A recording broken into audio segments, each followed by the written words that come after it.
Assalamualaikum warahmatullahi wabarakatuh. Selamat malam.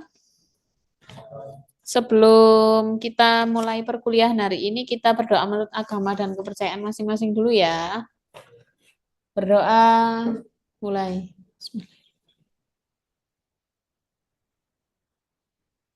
Sudah selesai? Gimana kabarnya? Baik ya. Lebaran kemana aja?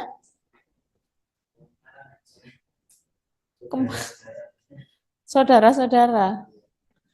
Mas mic-nya yang satu sudah di sini belum? Belum ya? Belum. Oh, dibawa Mas. Saudara-saudara. Oke, saya ucapkan mohon maaf lahir dan batin ya buat semuanya. Meskipun juga yang online kita nggak pernah bertatap muka sama sekali, tapi setidaknya mungkin ada salah yang Bu Yuyun nggak sengaja. Terus masnya juga yang di sini baru pertama kali ini ya Mas ya bertemu ya. Kalau di semester dulu Bu Yuyun ngajar nirmana. Dulu masnya nirmanya sama siapa? Skip. Iya, saya soalnya transfer. Oh gitu. Oh seperti itu. Ya ya ya ya. Ya ya. Oke, ini kameranya kok nggak mau hadap saya ini. Nah,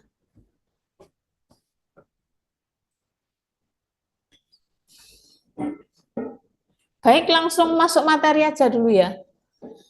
Saya absen karena ini mau saya absen, tapi saya bisa mengabsennya langsung karena ini yang datang di sini cuman berapa partisipannya baru 3 yang di sini ada Mas Muhammad Arham. Halo Mas. Muhammad Arham, halo. Bisa on Halo cam? Bu, nggak bisa Bu. Ini pakai HP saya. Halo, Ya. iya saya pakai HP Bu, jadi nggak bisa oke. Mohon maaf. Mas Faik, apa kabar Mas? Alhamdulillah Bu, sehat. Sehat ya. Mbak Tri Damayanti, gimana kabarnya Mbak? Sehat, Bu, ya. Sehat. Bisa dengar suara saya? Halo, bisa. Halo. Gimana kabarnya Mbak? Mbak Tri Ya, Damayanti. baik, Bu. Oh baik ya. Oke. Minggu lalu Bin memberikan tugas sedikit ya. Maksudnya nggak terlalu banyak. Jadi poinnya karena ini kan pertemuan ketiga, ya Mas ya. Pertemuan ketiga jadi tinggal 4 pertemuan lagi ya. Setelah gitu langsung ujian akhir semester. Masih ingat ya, sebelum libur lebaran itu kita materinya apa? Masih ingat? Lumayan. Coba diulang Mas. Mas yang kan berpresentasi. Yang itu? Oh, oh nggak bikin ya? Tapi yang jurnal. Hah? Gak apa-apa, dibaca aja. Tapi ini apa? Goalnya itu yang jurnal itu. Oh, gak apa-apa, Saya gak pikir apa-apa. Kan nanti kekeliruan kan pasti ada. Kalau punyamu sudah ya, Mas? iya udah. Cuma belum tak apa. Hari ini yang belum itu dilanjutkan ya. Oke, baik. Coba diulang lagi, Mas. Sambil mengingat-ingat saja ya. Mas yang sudah siap bawa kertas itu aja dulu. Mas Muhammad, siapa namanya Mas? Sini Mas, bisa di sini berdiri. Bawa itu. Ini udah nyala kan? Insya Allah sudah itu. Coba, sudah. Ditempelin aja. Atau dibawa gini aja nggak apa-apa. Ini kertasnya dideketin kamera ya. Di sini, Di sini Mas, bisa Mas.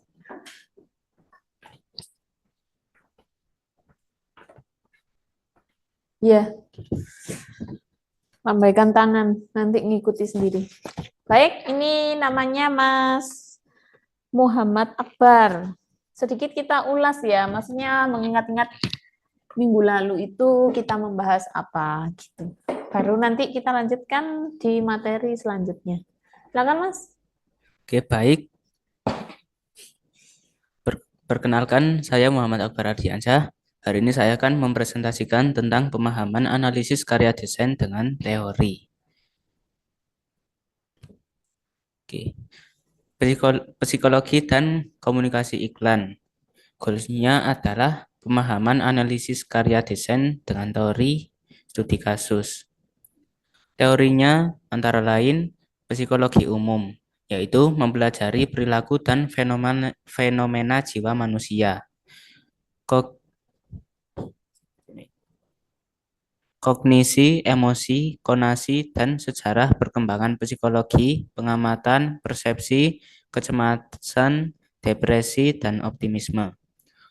Lalu komunikasi umum, yaitu proses penyampaian pesan dari suatu pihak ke pihak yang lain, baik secara lisan, perilaku, ataupun gambar. Lalu ada juga telepon, media, dan internet. Lalu secara komunikasi. Jenis komunikasi yang diterapkan antara lain verbal, nonverbal, formal, nonformal, lisan, tertulis, dan visual. Lalu secara konsep semiotika visual, yaitu konsep elemen desain visual yang meliputi warna, bentuk, dan lain-lain yang menciptakan makna. Teori semiotika mempelajari tanda dan makna yang ada dalam bahasa, sastra, seni, dan media dan budaya. Penggagas semiotika antara lain Ferdinand de Saussure, yaitu pencetus konsep dasar, lalu Charles Sanders Peirce yang mengembangkan teori yang lebih komprehensif, dan Roland Barthes yang menerapkan semiotika dalam analisis sastra. Lalu konsep dasar semiotika. Tanda atau sign. Sesuatu yang dapat dibuat atau diamati yang memiliki sesuatu yang lain. Penanda atau signifier. Bentuk fisik dari tanda, yaitu kata, gambar, atau suara. Petanda, signified. Konsep atau makna yang dimiliki oleh tanda. Lalu proses semiosis, yaitu proses sebuah tanda digunakan untuk menyimpan makna. Lalu di sisi psikologi ada makna persepsi, yaitu suatu pengalaman sensoris yang bermakna setelah otak menggabungkan ratusan sensasi. Objek persepsi, segala sesuatu yang menjadi target persepsi bisa berupa benda, peristiwa, atau hubungan yang dirasakan oleh indera. Ciri persepsi antara lain perorganisasian pengalaman lama ataupun baru, modalitas atau rancangan sesuai alat indera, dimensi ruang dan waktu, serta struktur konteks. Batas penginderaan persepsi antara lain pendengaran, pengecap, pembau, peraba, dan penglihat. Indera juga memiliki batasan, antara lain ambang batas absolut, pengamatan objek dalam ruang, pengamatan objek luar ruang, ambang diferensial, resepsi sinyal, dan pentingnya konteks. Lalu, posisi DKV dalam ilmu komunikasi, yaitu menyampaikan pesan secara efektif melalui elemen visual, gambar, warna, dan tata letak untuk mencapai tujuan tertentu. Sekian dari saya yang bisa saya sampaikan. Terima kasih. Baik, itu tadi pemaparan dari Mas Muhammad Akbar. Bisa ditaruh di sana aja Mas Mimia. Jadi pada intinya semuanya sama ya, maksudnya dari tugas-tugas yang lalu dan yang baru disampaikan itu isinya sama.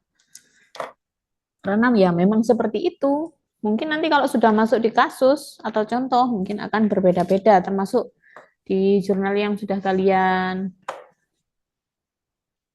cari itu ya. Nanti kan dipaparkan, dianalisis pakai teori.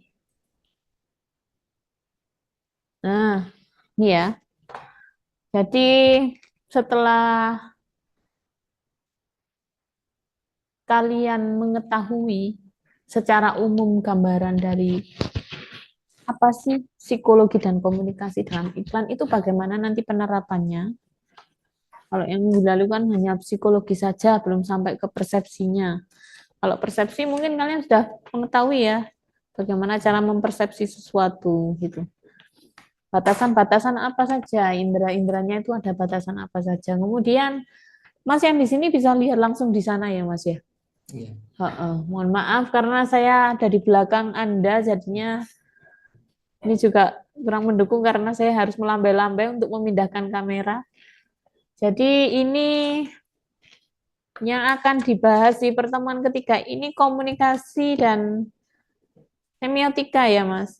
Kalau yang di semester lalu sudah dapat semiotika? Di sini enggak. Enggak Tapi ada. sempat dibahas Di- di mata kuliah lain. Mata kuliah apa Mas? Rebranding kan? Branding? Oh, visual. Branding juga bisa itu, ada semiotika juga untuk memahami makna simbol, tanda-tanda. Iya. Iya, Iya, iya. yang online juga sudah dapat semiotika.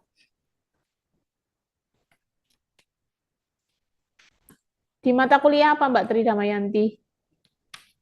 Iya sama kayak yang offline tuh Bu, karena kita dikonferensikan jadi nggak dapat mata kuliah semiotikanya sendiri gitu. Oh gitu. Cuman kalau misalkan, jadi kalau semiotika itu kan banyak ya. Jadi saya sampaikan di sini dulu sebelumnya. Jadi yang dikenal aja di sini ada 3 tokoh gitu ya. Kalau misalkan saya bahas satu tokoh itu nanti teorinya itu panjang sekali gitu ya. Jadi ini secara dasar saja untuk kalian ketahui. Jadi untuk teori semiotikanya gitu ya. Karena teori semiotika ini masuk dalam ilmu komunikasi gitu loh. Jadi ini bagian penting dari nanti analisisnya pakai semiotika komunikasi visual untuk menganalisis iklan gitu. Jadi yang pertama ini adalah komunikasi. Suara saya kurang keras nggak, Mas? Jelas? Yang online atau Yang di sini? jelas, jelas. Jelas ya? Iya. Jadi komunikasi itu adalah proses pertukaran informasi. Kalau ada pertukaran informasi itu intinya apa berarti? Ada apa, Mas? Pertukaran informasi. Kalau tukar itu berarti ada berapa orang? Lebih dari 2 ya. Ada si A dan si B. Berarti ada apa? Ada interaksi. Ada interaksi. Jadi komunikasi itu proses pertukaran informasi, ada interaksi. Kemudian apa yang ditukarkan? Ya informasi, gagasan, bisa perasaan, kemudian apa lagi? Pandangan antara individu ataupun kelompok. Jadi di sini saya tulis juga ada dogma populer ya. Dogma populer itu istilahnya ada suatu paham gitu. Jadi what doesn't mean people mean. Artinya apa? Ada yang tahu di sini? Maksudnya word kata, kemudian doesn't mean. Kata tidak memiliki apa? Arti atau makna. Hanya saja manusia yang memaknainya, memaknai kata-kata itu gitu ya. Jadi kan jadinya rumit ya. Iya enggak? Kata-kata itu tidak ada maknanya, tapi dimaknai sendiri oleh manusia. Sedangkan manusia itu kan pikirannya, gagasannya, kemudian cara pandangnya kan bermacam-macam ya. Jadi itu bisa menimbulkan kerumitan. Kerumitannya itu apa ya? Komunikasi yang efektif itu tadi. Maka jabarannya efektif di sini itu adalah bagaimana cara menciptakan persepsi. Menciptakan persepsi itu ya antara yang satu atau pengirimnya atau dari manusia yang bernama si A ini ke penerima pesan dari yang si B ini gitu. Makanya kalau misalkan nggak sepersepsi atau A dan B, makanya jadinya apa, Mas? Komunikasinya bagaimana? Miskom. Ada miskom gitu ya. Jadi harus efektif dan efektif atau tidaknya komunikasi itu tergantung dari persepsi yang sama antara pengirim dan penerima pesan gitu. Sampai sini ada pertanyaan? Saya lanjutkan ya.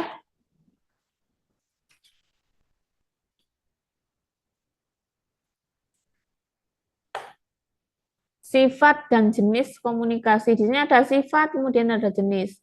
Bu Yuyun memasukkan di sini kan kemarin minggu lalu ada yang sudah membahas komunikasi itu verbal dan nonverbal gitu jenisnya. Di sini ada komunikasi itu saya masukkan ke sifat. Jadi sifatnya itu ada verbal. Yang dimasukkan di sini adalah kata-kata, kemudian ada yang nonverbal tanpa kata-kata ya. Jadi seperti bahasa tubuh, ekspresi wajah, dan gestur. Kalau desain komunikasi visual itu termasuk apa? Komunikasi yang bersifat apa? Keduanya bisa. Kalau Bu Yuyun mengatakan verbal bagaimana? Setuju nggak? Karena berwujud visual bagaimana? Karena desain ada kata-kata. Berwujud ya? Iya, ada kata-katanya. Ya, boleh seperti itu alasannya. Jadi, dalam DKV itu, agar pesan verbal maupun visual itu mampu menarik istilahnya perhatian calon konsumen, maka karya DKV dalam istilahnya dalam hal iklan ya. Nah, karya DKV untuk menciptakan iklan itu harus ditawarkan secara eksklusif atau istimewa. Dan ada kekhususan yang kemudian dapat memberikan akibat berupa apa ya? Kayak perujukan pada suatu benda, merek, atau untuk menemukan jati diri produk barang itu tadi. Jadi bisa jadi produk yang diperdagangkan itu eksklusif gitu loh ya. Ini juga bisa masuk untuk menciptakan sebuah branding ya soalnya ya. Jadi bisa dikomunikasikan. Kayak misalkan logo Nike, kemudian apa lagi?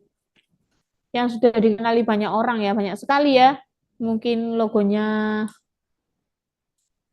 KFC, ya Mas. Iya. Apalagi Mas contohnya Mas? Didas. Banyak ya? Banyak sekali ya. Kemudian di sini komunikasi dapat diklasifikasikan berdasarkan konteks, tujuan, dan saluran yang digunakan seperti komunikasi interpersonal, komunikasi massa, dan komunikasi organisasi, dan lain sebagainya. Gitu. Ada pertanyaan untuk sifat dan jenis komunikasi? Karena komunikasi ini sangat vital ya, artinya kita gunakan dalam kegiatan sehari-hari. Meskipun tanpa kata-kata kan ada bahasa tubuh, ekspresi wajah, dan gestur ya. Gestur itu apa Mas? Tahu nggak? Gerak. Iya, bahasa tubuh. Iya, bahasa tubuh itu gestur ya. Ya, seperti itu. Jadi penting sekali ya komunikasi ini ya. Komunikasi itu awal mula sebuah komunikasi itu dari apa, Mas?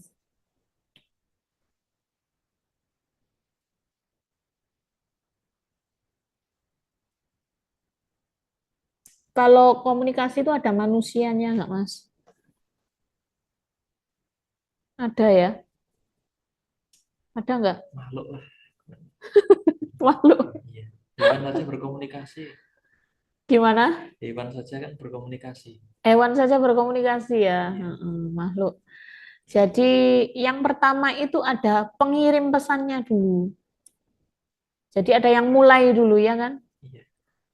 Habis dimulai misalkan kalian ngomong hari ini ada kegiatan gitu ya. Kegiatan apa? Kan biasanya disampaikan ya. Sampaikan melalui apa? Banyak sekali macamnya. Makanya saya katakan di sini ada bermacam saluran yang digunakan. Ada komunikasi massa, bisa lewat pesan, bisa lewat apapun ya Mas ya. Kemudian setelah itu, setelah ada pengirim pesannya, pasti ada apa Mas? Penerima. Jadi proses komunikasi itu seperti itu, sampai nanti ada gangguan-gangguan dalam komunikasi, kemudian yang terjadi itu adalah miskomunikasi. Banyak sekali ya. Dari sebuah awal komunikasi ini bisa menimbulkan berbagai macam dampak gitu ya. Bisa diterima, tidak diterima gitu, dan lain sebagainya. Ini yang baru masuk Mas Muhammad Arham ya. Oh, tadi sudah Mas ya? Sudah, Bu. Cuma baru on cam ya? Iya, baru bisa. Tadi Iya. pakai HP, sekarang pakai PC, Bu. Iya, oke, oke, oke. Iya. Terus, ini lagi. Oh,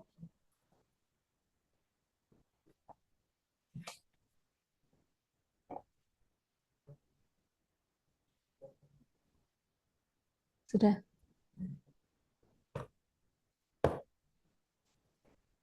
Oh ya, ada tadi ya Mas. Kemudian ini dalam komunikasi ini ada yang namanya teori AIDA. Jadi ini yang ditulis oleh Elias St. Elmo Lewis gitu ya. Teori ini bukan AIDA ya nyebutnya kan, ini orang luar negeri jadi AIDA. Diciptakan untuk membuat, memahami, dan mengarahkan perilaku konsumen dalam kerangka tindakan. Teori ini menggambarkan tahapan yang dilalui konsumen dalam proses pengambilan keputusan pembelian. Catatan pentingnya itu adalah keputusan pembelian. Jadi ada kerangkanya bagaimana konsumen itu bisa sampai ke pembelian gitu. Melalui sebuah iklan gitu ya misalkan ya. Yang pertama ada attention, perhatian. Kemudian yang kedua, setelah diperhatikan apa? Ada peminatan. Minat nggak itu si konsumen itu? Gitu aja ya ringkasnya ya. Tidak perlu dijabarkan terlalu mendetail. Karena kalian sudah mungkin mengerti arti dari perhatian. Artinya memperhatikan ya. Memperhatikan pakai apa, Mas? Pakai indera apa? Penglihatan. Penglihatan dulu yang utama. Makanya ada batasan-batasan penginderaan, ya kan? Iya. Kemudian ada minat. Minatnya bagaimana? Kalau sudah dilihat itu pasti minat nggak? Belum tentu. Belum tentu ya. Jadi kalau misalkan orang nggak sampai beli itu berarti sampai satu aja mungkin sudah ya Mas ya. Nggak sampai 2, 3, dan 4. Kalau yang kedua dan 3 itu ada interest dan yang ketiga itu keinginan. Kalau sudah minat pasti pingin nggak? Iya. Pasti ya itu ya. Karena minat mungkin ya. Kemudian ada tindakan. Kalau tindakan pasti beli nggak? Ya. Belum tentu kayaknya Mas. Gimana? Kalau misalkan Anda kebetulan menginginkan sesuatu tapi nggak punya uang, gimana? Nabung dulu.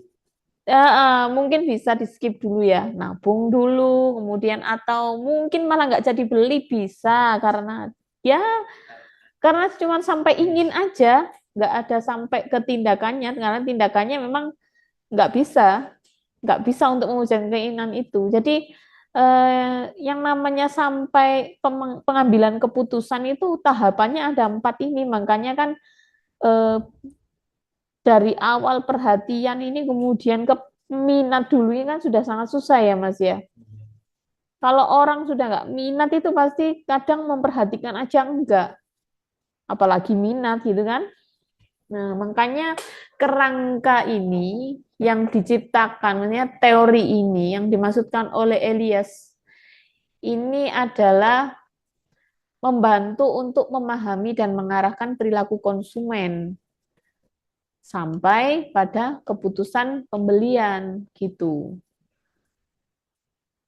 Ada pertanyaan di sini, bisa ya Mas, misalkan nanti membuat iklan masih ingat sama teori ini. Oh iya, ada ini, 4 ini, ada perhatian, ada minat, ada keinginan, pasti ada tindakan gitu. Gimana ya cara misalkan aku membuat sebuah iklan ini, pembelinya itu sudah sampai pada minat, kemudian ingin dan bertindak gitu. Tidaknya membeli ya nggak Mas? Iya. Apalagi kalau bisa berulang-ulang gitu. Ada pertanyaan Mas dan Mbak? Yang online boleh, tanya boleh. Kalau ada yang perlu diulangi, misalkan, Bu saya nggak ngerti yang ada di slide kedua, saya ulangi lagi, slide ke-1, saya ulangi lagi gitu ya. Saya lanjutkan ke semiotika komunikasi visual. Jadi kan dalam dalam ilmu komunikasi itu kan ada yang namanya teori semiotika gitu ya. Teori semiotika itu membahas apa sih? Yang Mas tahu dan Mbak tahu bisa dijawab. Semiotika itu kan secara umum itu kan mempelajari ilmu tentang tanda ya. Nah, kalau yang pernah kalian terapkan dalam tugas ataupun istilahnya kalian dalami, tokoh semiotika yang pernah kalian dalami itu siapa? Teorinya siapa? Nggak pernah Bu saya. Nggak pernah ya? Iya, Membaca pun sama sekali tidak pernah? tidak pernah. Tidak pernah ya? Ya karena memang kalau misalkan ini satu mata kuliah, jadi mata kuliah khusus ya Mas ya, misalkan kayak semiotika gitu ya, mulai dasar itu mungkin cuman sampai di 2 tokoh, di Charles Sanders Peirce ini sama Ferdinand Saussure. Kalau Roland Barthes ini biasanya ya ada, cuman biasanya di pembahasan kayak karya-karya fashion gitu. Jadi secara singkat saja ya di sini Bu Yuyun ya nanti ya. Ini jadi semiotika visual itu adalah sebuah upaya memberikan interpretasi. Interpretasi itu penilaian. Jadi sebagai sebuah metode pembacaan karya komunikasi visual. Jadi keterbacaan karya itu bisa dilihat melalui semiotika komunikasi visual. Gitu. Apapun yang berwujud visual bisa diinterpretasi melalui teori semiotika. Jangankan yang berwujud secara nyata, bahasa saja bisa ya. Jadi kayak karya sastra, kemudian musik, itu bisa itu dianalisis pakai teori komunikasi visual. Ini adalah ahli semiotika iklan ya. Jadi ketiga tokoh ini banyak mengkaji tentang iklan pakai teori semiotika gitu. Kalau kalian baca di Google ini ada semuanya ini, tokoh-tokoh ini ada. Cuman yang Bu Yuyun sering baca ini Judith Williamson ya. Jadi ini bukunya banyak sekali. Kemudian penelitiannya juga tentang komunikasi iklan memang. Jadi yang paling banyak ini kalau Gillian Dyer ini dia membahas tentang apa ya kayak ada misalkan iklan itu daya tariknya bagaimana gitu. Jadi ini sekedar contoh. Misalkan kalian ingin melihat penelitiannya ini, ingin melihat ahlinya semiotika iklan itu siapa ini ya, 3 ini yang paling terkenal. Kemudian ini ada teori semiotika. Teori semiotika itu ilmu yang mempelajari tanda. simbol dan cara kerja tanda sehingga, kelihatan nggak Mas itu? Sehingga diketahui makna yang ditimbulkan atas tanda dalam proses komunikasi. Paham maksudnya di sini? Jadi mempelajari tanda ya. Itu sudah pasti itu. Teori semiotika itu mempelajari tanda. Kemudian ada simbol dan cara kerja tanda. Itu 3 itu yang harus kalian ingat. Mempelajari tanda, simbol, dan cara kerjanya. Kemudian makna apa yang ditimbulkan atas tanda itu dalam proses komunikasi yang saya garis bawahi di sini. Nah, ini proses komunikasi ini utamanya gitu ya. Ini kan judulnya sudah psikologi,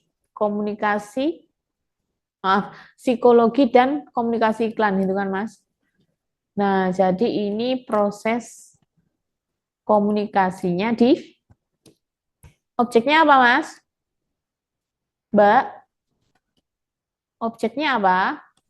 Iklan. Iklan. Gitu ya. Jadi ini memang khusus untuk iklan. Bisa diterapkan untuk branding bisa, cuman ini khusus untuk iklan yang saya bahas di sini. Kemudian objeknya ada kebudayaan, fenomena sosial bisa, dan segala sesuatu yang dapat diamati. Iklan bisa diamati ya Mbak, Mas? Oke. Dan penerapannya bagaimana? Penerapan ini bisa digunakan di kajian sastra, kemudian analisis media massa, film, musik, dan fashion. Ya, fashion seperti yang saya contohkan tadi, pakai Roland Barthes bisa. Jadi, ini tokoh-tokohnya ya, Charles Sanders Peirce. Di sini ada papan tulisnya. Waduh, jauh sekali ini, nggak kelihatan kayaknya. Saya bacakan dari sini aja ya, Mas ya. Jadi ini tokoh-tokohnya 3 ini yang harus kalian hafalkan. Misalkan nanti siapa tokoh gitu. Secara nggak langsung kalian kan harus menghafalkan ini 3 tokoh ini diingat-ingat ya. Cuman 3. Charles Sanders Peirce, Ferdinand de Saussure, kemudian Roland Barthes. Ini kalau yang paling istilahnya paling pertama duluan ini siapa ya kira-kira ya? Iya, yakin. Pencetus konsep dasarnya ya. Kalau Charles Sanders Peirce gimana, Mas?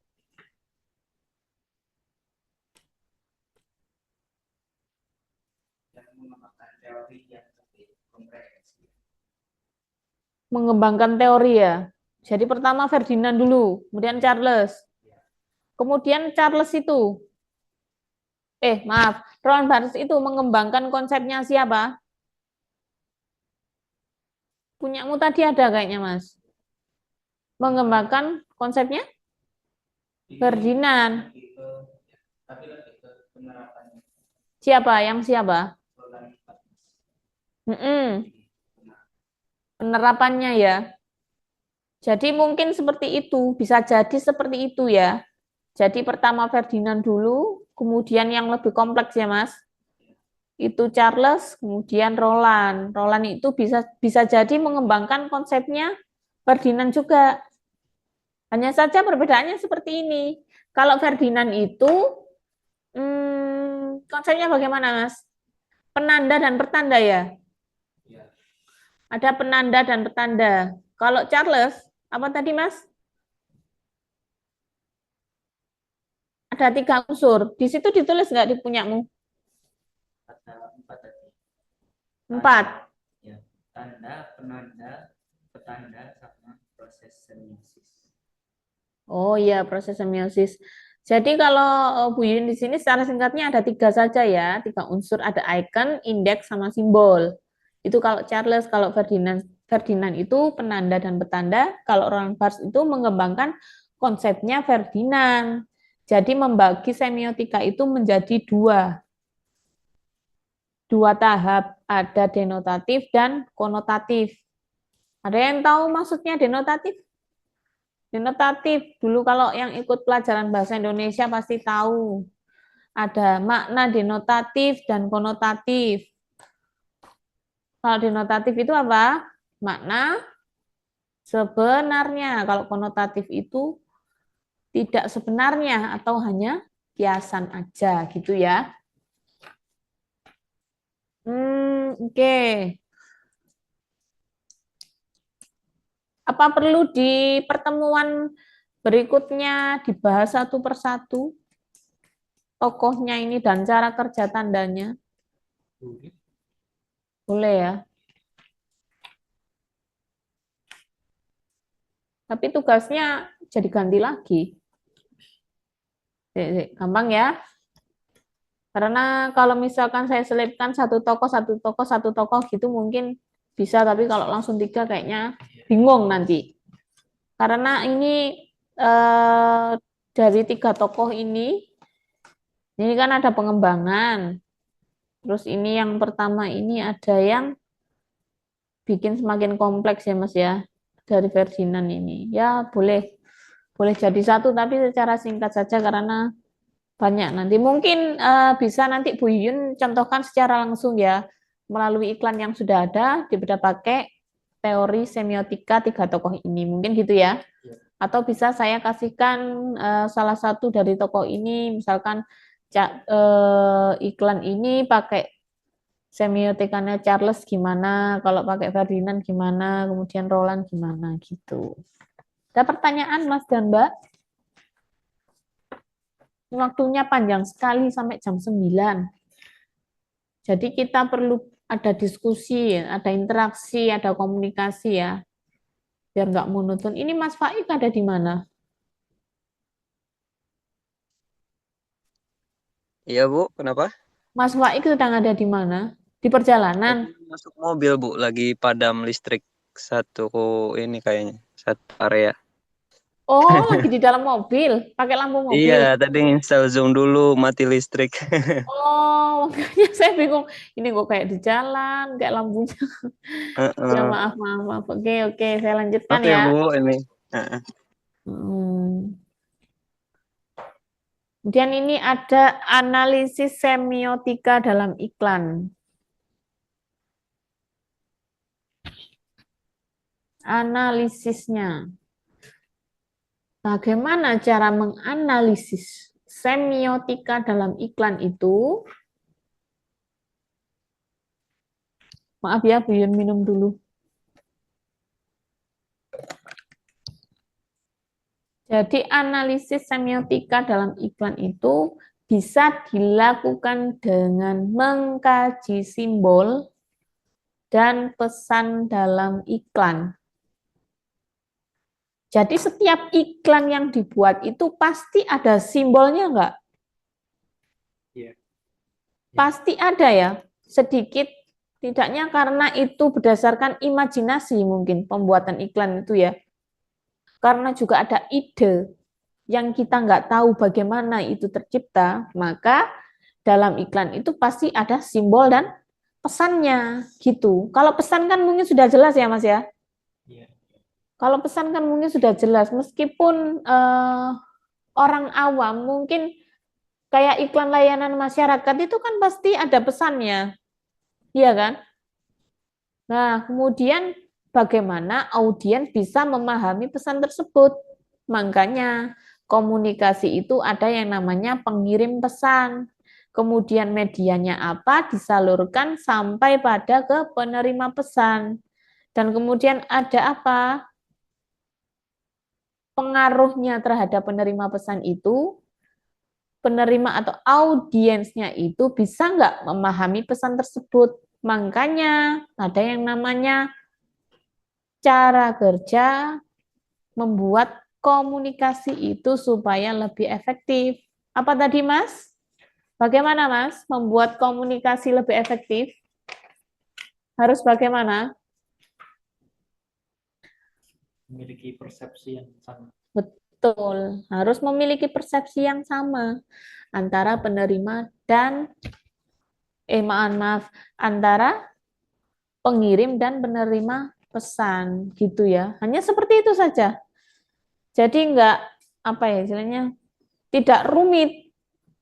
Jika bisa dipahami demikian, hanya saja persepsi orang berbeda-beda, makanya itu yang menimbulkan permasalahan gitu. Kemudian ini ada analisis periklanan. Jadi ini ada pemecahan masalahnya ya. Pemecahan masalah dalam komunikasi iklan itu, analisis periklanan itu mengukur kinerja kampanye iklan di berbagai platform.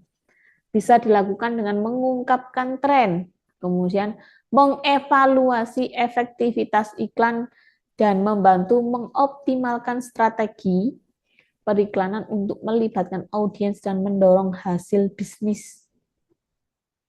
Berarti ada bisnis ya, kata-kata di sini ada bisnis. Berarti anak-anak di kafe itu sumber bisnis nggak ya kira-kira? Gimana Mas? Menurut pendapat Anda dan Mbak Tri Damayanti, halo? Di kafe itu ladang bisnis nggak Mbak? Iya, bisa, Bu. Bisa ya? Kenapa Mbak? Karena bisa dijadikan untuk sarana buat promosi sesuatu yang pasti itu dibutuhkan di sebuah bisnis gitu. Iya ya. Media promosi, media informasi. Karena hubungannya dengan desain itu mungkin ya. Iya. Mm-mm. Bu, mau nambahin, Ya. Bu. Ya? DKV itu ladang bisnis atau pengelaris bisnis, Bu? Penglaris. Iya, Mohon maaf saya sedikit kurang jelas ya tadi ya. Penglaris bisnis ya. iya, Bu. Apa bedanya ladang bisnis dengan penglaris bisnis? Kalau penglaris bisnis maksudnya gimana, Mas? Ya kan tadi dari katanya Mbak Damayanti itu sebagai media promosi, media pengiklanan gitu kan, maksudnya atas dasarnya kan komunikasi kan, mengkomunikasikan produk yang sudah ada ke ke konsumen atau market itu dengan baik dan benar gitu kan. Jadi kan akhirnya ngelarisin barang jatuhnya sih seperti itu. Macam-macam ya. Iya, Karena kan anak di kafe itu kan nggak melulu tentang membuat iklan, ya kan? packaging juga. Lah ya, kan nggak melulu tentang membuat iklan. Jadi mau membuat packaging, ada yang membuat desain logo, ada yang macam-macam, ya kan? Iya, Nah itu makanya ada yang memang kalau di sini kalau bicara seperti ini, kalau bicara bisnis kan tergantung dari peminatannya masing-masing ya.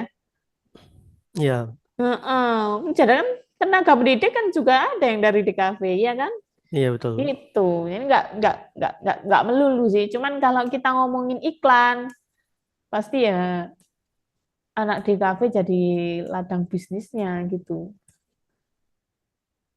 Oke, baik. Terima kasih, Bu. Ya pasti. Sekedar diskusi Ya, saja. kita nggak bisa menolak lagi ya karena yang bikin desain ya anak DKV gitu. Meskipun yang nggak dari DKV pun bisa mendesain, ya kan? Cuman bagaimana nanti jika kalian itu bisa memahami teori yang bisa ditunjukkan untuk membuat iklan yang lebih efektif gitu. Makanya akan lebih baik jika kalian bisa memahami teori ini dulu daripada yang bisa membuat iklan tapi tanpa ada teori gitu. Meskipun semua orang bisa memiliki ide atau semua orang itu bisa memiliki imajinasi ya, tapi untuk istilahnya teori atau misalkan dari orang akademisi yang memang dia berpendidikan dalam desain komunikasi visual itu akan menciptakan hasil yang berbeda-beda seperti itu. Saya lanjutkan. Ini bagian penting yang harus dianalisis dalam iklan. Nih, poin-poin 3 ini yang harus kalian ingat. Bagian penting yang harus dianalisis dalam iklan. Kalian kan sudah cari jurnal ya?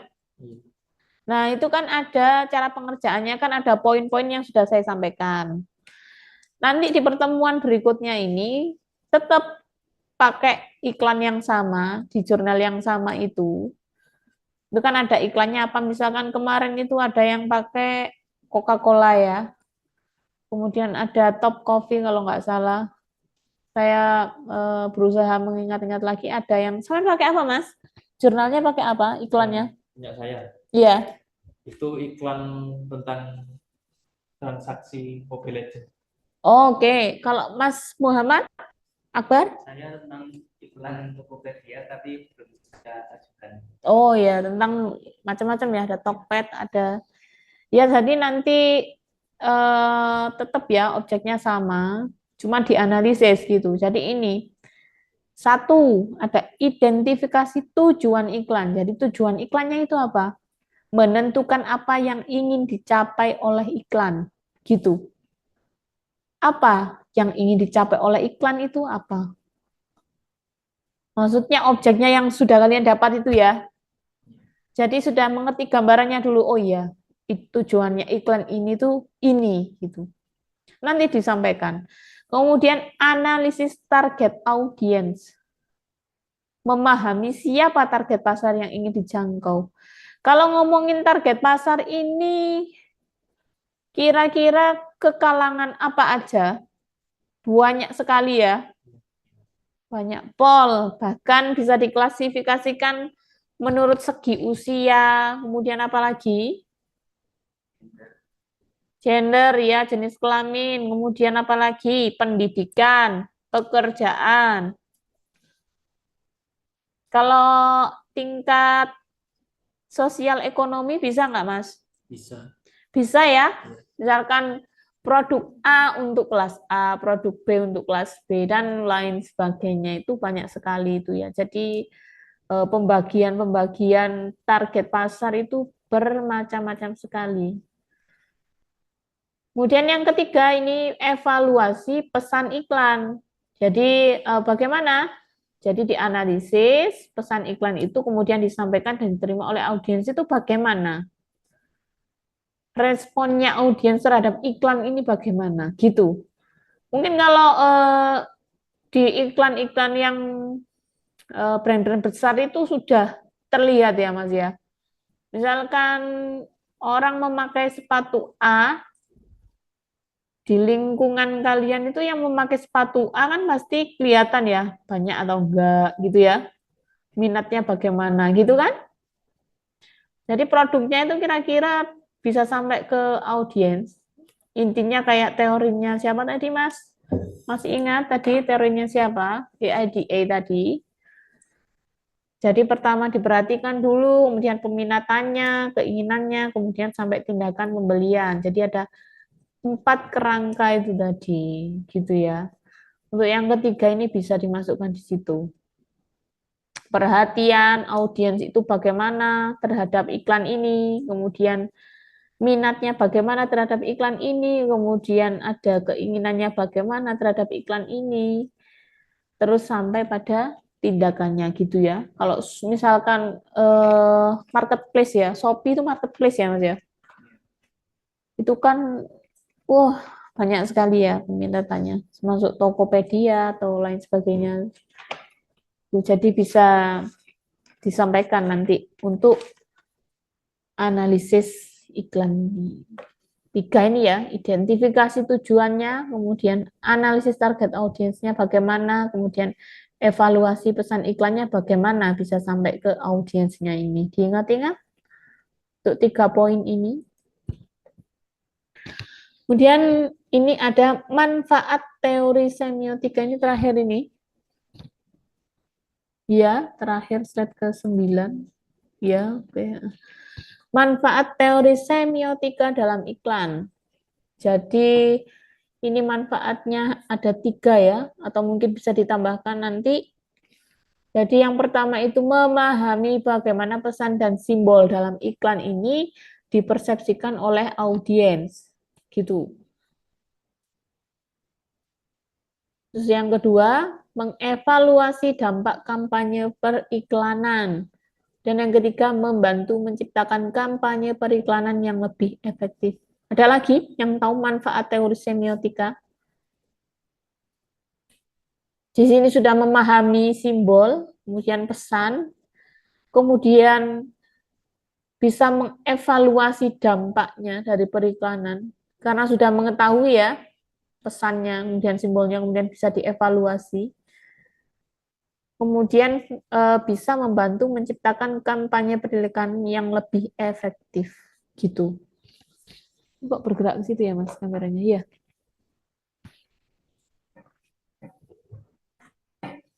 Mas, ada nggak contoh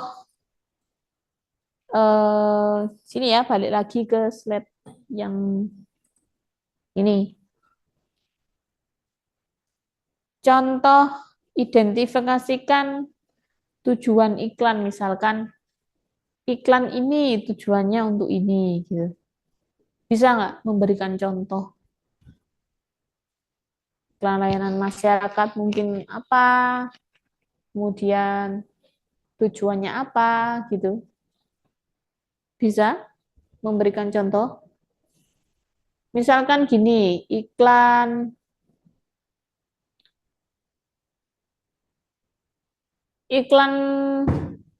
Shopee gitu ya. Iklan marketplace, misalkan Shopee, ini memberikan promosi ya kan? Biasanya tanggal berapa itu? Misalkan 11-11 itu loh, ya kan? Itu kan memberikan apa biasanya? Kayak promo ya. Iya, gratis ongkir gitu kan? Nah, itu misalkan. Terus kan di situ ada identifikasi tujuan iklan. Berarti tujuannya apa kalau misalkan dia memberikan iklan seperti itu?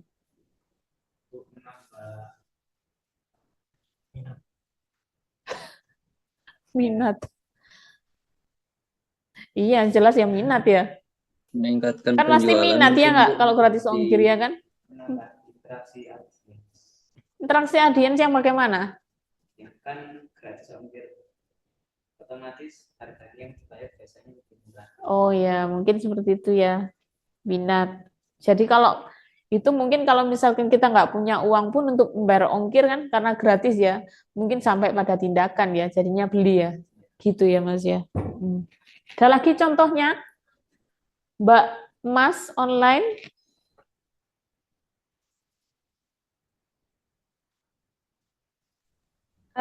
Ini pertanyaan sih Bu ya. Iya. Biasanya kan ada iklan tuh yang kayak nggak nyambung banget, terutama kayak iklan-iklan yang kayak nggak boleh ngeliatin produknya kayak rokok gitu loh. Ya.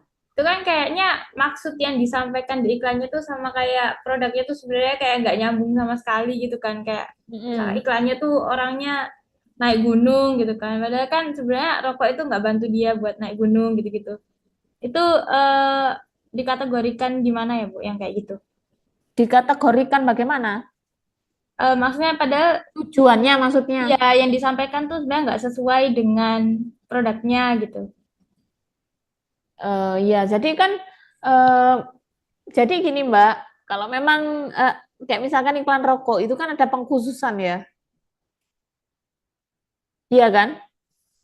Kan jadi iklan rokok itu iklannya itu kan tidak merokok orangnya. Lah kan makanya ada pengkhususan. Jadi memang ada batasan-batasan kalau memang sudah masuk media kan ada batasan-batasan untuk beberapa produk gitu kan Mbak. Nah, jadi mungkin karena terbatasnya itu, mungkin bagaimana cara menyampaikan pesan itu, jadinya kan nggak sampai ya. Maksudnya, oh iya ini kan ikan rokok, kenapa kok tidak merokok gitu kan? Kok malah naik gunung? Iya nggak? Ya mungkin bisa dipersepsi, oh iya nanti bisa merokok pas naik gunung gitu kan? Mungkin bisa jadi seperti itu, karena ya kita nggak tahu nanti persepsi orang untuk atau persepsi audiens itu bagaimana kan kita nggak tahu gitu kan karena memang media itu ditunjukkan di khalayak umum ya karena banyak istilahnya dari segi usia kan bisa nonton ya kalau televisi gitu kan mungkin ya ada pengkhususan gitu jadi iklannya memang dibuat seperti itu atau mungkin ada alasan lain misalkan masa cuma merokok aja gitu kan nggak menarik ya kan padahal cuma merokok. Padahal peminat perokok itu kan sangat banyak ya Mbak ya. Gitu. Apa sudah cukup menjawab? Iya berarti ya itu emang kayak khusus nggak apa-apa kayak gitu ya Bu. Iya, memang gitu. Iya, Ada pasti. pengkhususan. Bu, Karena memang mungkin keterbatasan itu ya Mbak ya. Jadi kan ada yang namanya dari segi usia, mungkin misalkan anak-anak, tidak bukan untuk anak-anak di bawah usia segini, gitu, rentang usianya yang menonton televisi itu seperti ini, gitu. Ada pertanyaan lagi? ya Bu, saya boleh bertanya. Iya, Mas Muhammad Arham. Jadi ini pertanyaan bisa dikatakan follow up dari pertanyaannya Mbak Tri tadi. Oh, Perihal, berbeda. iya kasusnya sedikit berbeda nih Bu. Kalau tadi kan untuk rokok kan tidak menunjukkan produknya, tapi dikarenakan ya produknya itu tidak eh, cukup friendly lah untuk segala umur gitu kan Bu. Mm-mm. Target Nah, audiensnya target maksudnya. audience, ya target audiensnya juga. Nah, ini ada satu produk yang menggunakan teknik yang sama seperti rokok. Jadi dia tidak menunjukkan produknya langsung, cuman logo-logonya dia. Tapi dia itu berbeda sama brand yang bergerak di bidang yang sama. Yang saya maksudnya adalah Red Bull, Bu. Kalau Ibu Oh, tahu. gitu. Maksudnya eh, cara dia mengiklakan sesuatu itu meskipun dengan objek yang sama, tapi caranya berbeda gitu. Enggak, jadi sama seperti rokok, dia tidak menunjukkan produknya. Ya, Tapi produknya ini bukan produk yang nggak boleh ditunjukin, karena kompetitornya itu ya biasa aja nunjukin produknya gitu loh. ya, Nah, ini nama brandnya Red Bull, Bu, kalau Ibu tahu. Red Bull ya. Ya, itu kan pengiklanannya kan dia tidak menunjukkan produknya, tapi menunjukkan atlet-atlet yang disponsori oleh Red Bull. Ya. Nah, seperti itu. Itu bagaimana, Bu, penjelasannya? Jadi kalau ini kan eh, kalau iklan itu kan pasti target pasar ya, Mas ya. Hmm. Nah, Red Bull ya, biasanya target pasarnya itu ke siapa sih? Saya tanya dulu. Yang jelas bukan atlet sih, Bu. Iya, yang jelas bukan atlet ya. Tapi Iya, kenapa kok atlet itu kan? betul. Heeh. Jadi memang gini ya, orang itu kan istilahnya dalam objek iklan itu kan pengennya itu kan istilahnya mengukur atau istilahnya sebelum gini wes, Hmm. kita membuat iklan itu didahului dengan ide dulu kan ya. Hmm. Heeh. Jadi ide tentang misalkan oh iya sih kalau misalkan atlet ini cenderungnya bagaimana sih? Hmm. Bagaimana biasanya? Gambaran orang tentang atlet itu bagaimana? Atletis. Selain itu, Eh, misalkan berak- ketahanan fisik mungkin. iya, beraktivitas di bidangnya. Nah, itu mungkin ya ada kaitannya seperti itu. Jadi ya tidak bisa kalau misalkan padahal pemakai kan bukan pemakaian barang tersebut kan istilahnya bukan melulu atlet, ya kan? Iya, Nah, gitu Mas. Jadi orang itu mungkin ya mikirnya sampai situ, pemahaman dasarnya ya. Oh, atlet ini adalah orang yang seperti ini. Misalkan kegiatannya seperti ini. Gitu saja. Secara umum seperti itu saja. oke. Hmm. Apakah sudah terjawab atau kurang puas? Sedikit mengganjal sih, Bu, sebenarnya. Sedikit mengganjal ya. Iya, Mengganjalnya di mana, Mas? Masih belum mengerti yang mana? eh, lebih ke apa istilahnya? Saya saya lebih nggak tahu ya. Saya nangkapnya kayak dari opini saya sih kayak merasa apakah itu karena brandnya sudah sebesar itu sehingga dan apa ya akhirnya kayak nggak perlu menunjukkan produknya gitu loh Bu. Ya udah kita tunjukkan atlet-atlet yang kita sponsori, orang-orang udah bisa mengasosiasikan itu sebagai ya minuman saya. Jadi Iya, nggak iya betul. terlalu Karena kan ada identitas yang sudah banyak orang kenal di brandnya hmm, itu, simbolnya sudah jelas ya kan. Tapi untuk orang awam, misalkan orang yang nggak tahu Red Bull, misalkan ya, hmm, itu bagaimana cara mereka menangkap istilahnya iklan yang disampaikan ke audiens ya dengan cara seperti itu secara umum saja. hmm, Atlet gambarannya seperti ini, oh iya sih kalau seperti ini pasti begini begini begini gitu kan. hmm, hmm, Dan hmm, nggak mungkin juga atlet itu menggunakan itu, ya nggak? hmm, Gitu. Ya itu oke. sudah jelas sekali, makanya kalau Hmm, brand-brand besar itu pasti misalkan dari warnanya saja kan sudah terlihat ya Mas ya. hmm, Apalagi bentuk visualnya, misalkan dari garis, kemudian kan orang itu sudah pasti tahu oh ini gitu kan. hmm. Nah, gitu Mas. Jadi memang identitasnya itu sudah sampai meskipun hanya misalkan iklan menunjukkan logonya saja gitu ya, tanpa ada apapun gitu kan Mas.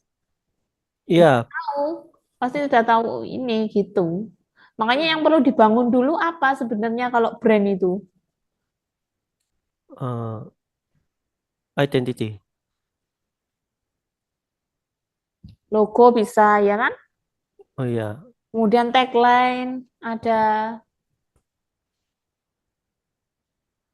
seperti itu Mas. Jadi yang orang muda ingat dulu apa gitu. Jadi kenanya di situ di pengamatannya dulu. Baru nanti kalau pemaknaan itu nanti pada sampai eh, kalau orang sudah memperhatikan sampai apa Mas berarti? Maksudnya Bu? Jadi kan gini, sampean kan melihat ya, Iya. melihat iklan. Hmm, Kalau sudah sering melihat iklan misalkan di brand-brand besar, kan pasti hmm, hafal ya itu logonya. iya. Nah, kalau sudah sampai pemaknaan, misalkan orang, misalkan ada dua brand besar ya, misalkan dua brand sepatu gitu ya. Hmm, Misalkan dua brand sepatu Mas nggak bisa ini. Heeh. Sepatu A dan sepatu B gitu ya misalkan ya. hmm. Sebenarnya sama-sama terkenal, cuman nanti mungkin kan Mas juga memilih, nggak mungkin dua-duanya ya kan, misalkan seperti itu. Itu karena apa alasannya, peminatannya? Eh, selera? Nah, ya kan, selera. Mungkin juga iklan-iklan yang dibuat itu juga pengennya ditujukan ke audiens dengan selera yang seperti apa gitu. Oh, oke. Paham ya Mas ya? Iya, Hmm. Bu. Kan selera orang berbeda-beda gitu ya. Betul, betul. Makanya ya sekiranya bisa yang pokoknya yang diterima audiens itu bagaimana gitu. Oke. Baik, baik, Bu. Cukup Mm-mm. menjawab sih. Kurang, masih kurang. Atau temannya bisa menjawab, menambahkan, ingin berpendapat lain tentang hal ini.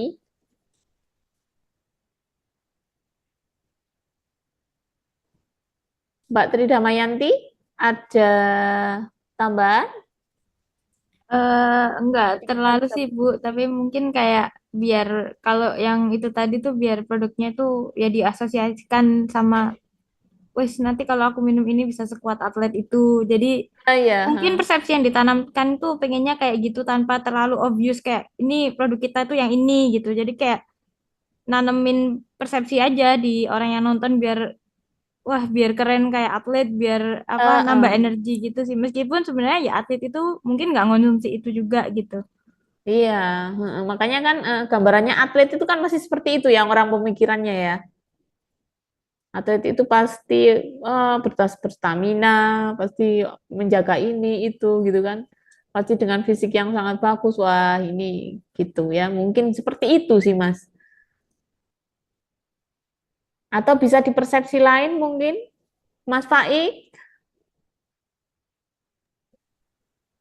Yang contoh tadi atau Contoh gimana, tadi Bu? saja kita berdiskusi di contoh yang satu itu tadi dulu ya, Mm-mm. yang ditanyakan oleh Mas Muhammad Arham itu bagaimana Mas? Bisa didiskusikan?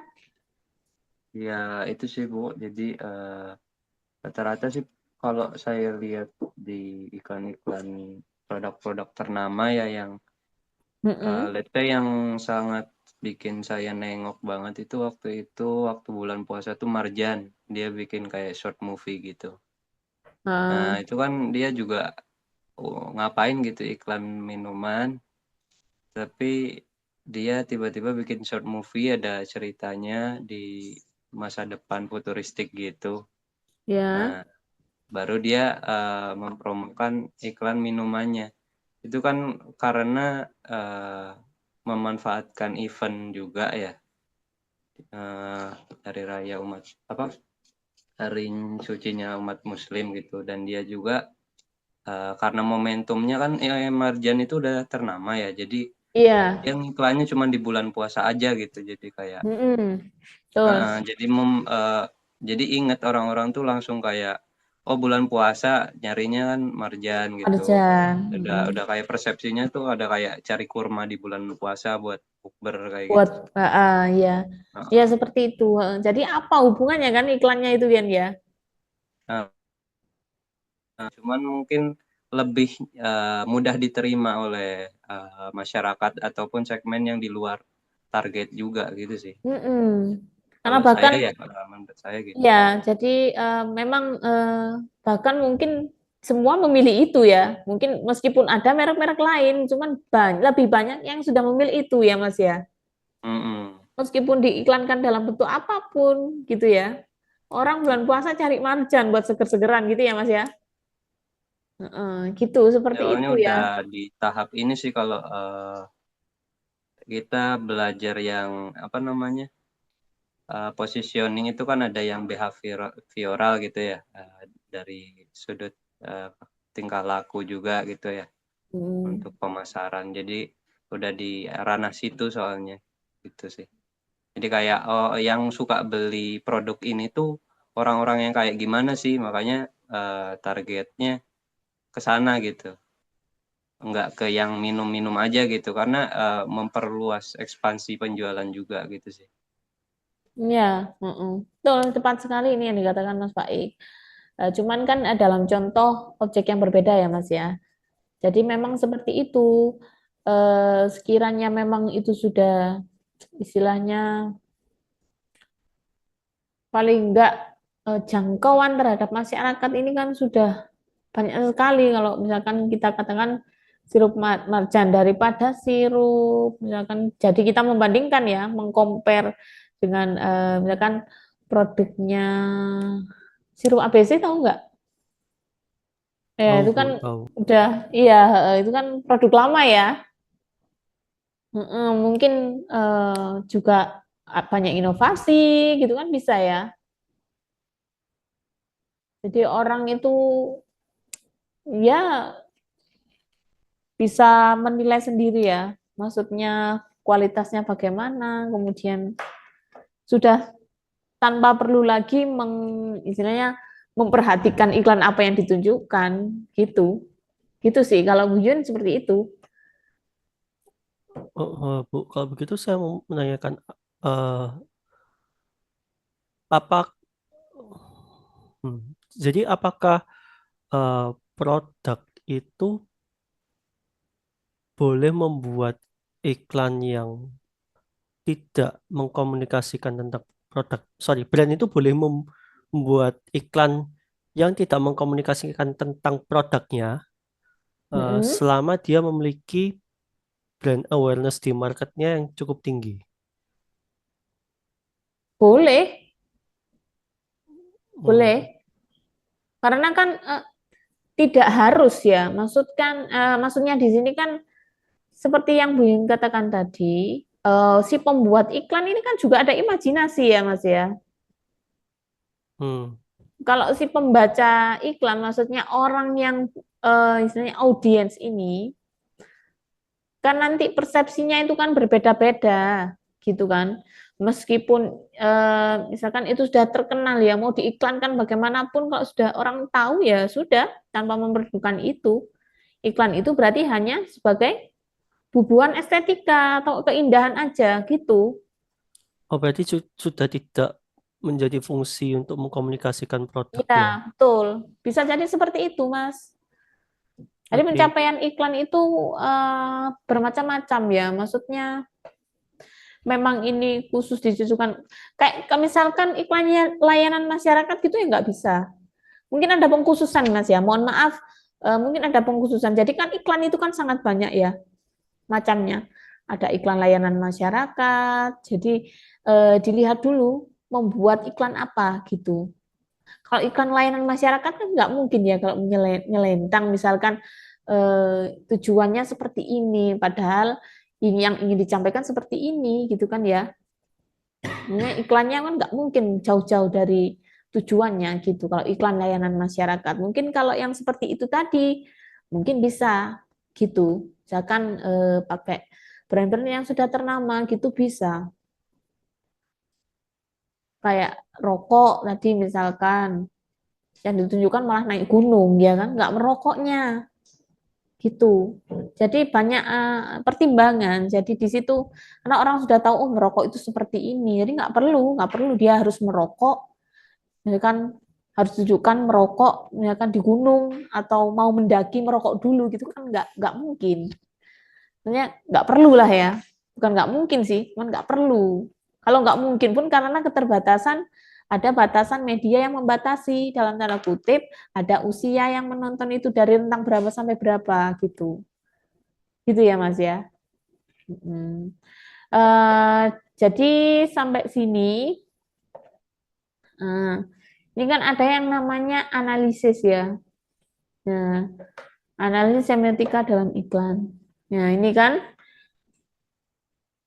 Nah, ini ada analisis periklanan itu mengukur kinerja kampanye iklan di berbagai platform. Bisa dilakukan dengan mengungkap tren, mengevaluasi efektivitas iklan, dan membantu mengoptimalkan strategi periklanan untuk melibatkan audiens dan mendorong hasil bisnis gitu kan. Nah, pasti yang ini kan kalau dari kalimat ini kan pasti nggak jauh-jauh dari daya tarik ya Mas ya. Gitu. Jadi daya tariknya bagaimana? Ya bukan berarti si pembuat iklan itu suka-suka saya gitu kan. Suka-suka saya membuat iklan pasti kan nggak seperti itu. Pasti ada pertimbangan-pertimbangan khusus. Ya nggak? Bu, boleh Kalau izin yang bertanya, Bu. ya Eh, seberapa penting ya, Bu, tingkat apa namanya ya estetika gitu, kebagusan iklan gitu kalau dibandingkan dengan keviralan gitu. Soalnya saya juga sempat ngulik gitu ya, nyari tahu tentang ada Tony yang jualan lampu gitu LED. Dia kayak pakai video TikTok gitu ya. Nah, itu agak lucu sih, dia jadi kayak video-video sensitif gitu ya yang lebih ke LGBT atau apa gitu. Terus tiba-tiba dia melengos dan jualan lampu gitu. Intinya kayak nonsens gitu, nggak nyambung, tapi orang-orang terhibur dan lampunya jadi laku gitu. Itu gimana ya, Bu? jadinya jatuhnya ke FOMO ya Mas ya. Iya, itu targetnya itu Iya, pertimbangannya lebih ke memang pasarnya itu lagi seperti itu, Mas. Jadi memang mudah tapi mudah pergi juga. Gitu. Jadi kalau sekarang itu memang seperti itu. Kayak misalkan ya nggak jauh-jauh boneka Labubu itu ya. Iya kan? Labubu itu ya gitu ya kan. Terus dijadikan gantungan-gantungan di tas, kemudian harganya yang segitu mahalnya. Orang sampai mengantri padahal cuma seperti itu. Dari dulu itu malah ada boneka mungkin yang jauh lebih berkarakter kan banyak ya. Tapi gara-gara itu dipakai sama istilahkan sama siapa Mas? Boneka Labu Mas? Blackpink ya? Lisa ya? Blackpink ya? Oh iya, iya.